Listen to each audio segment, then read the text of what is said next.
ត្រូវស្ដាប់គ្រូខំរៀនធ្វើសិនកុំរូកុំគិតគូតែរឿងដើរលេងផ្លេច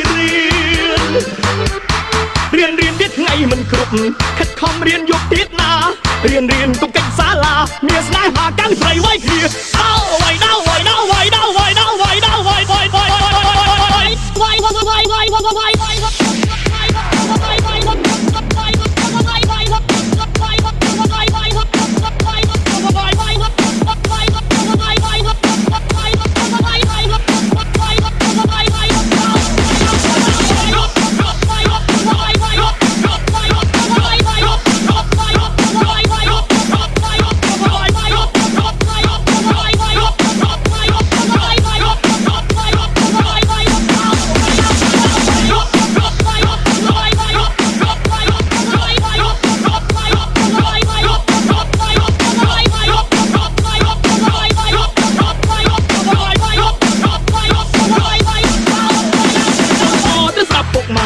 សូមកែត្រូវស្ដាប់គ្រូ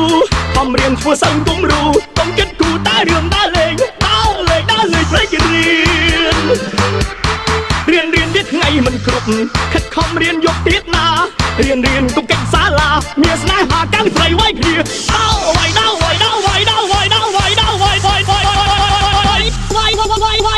វ៉ៃ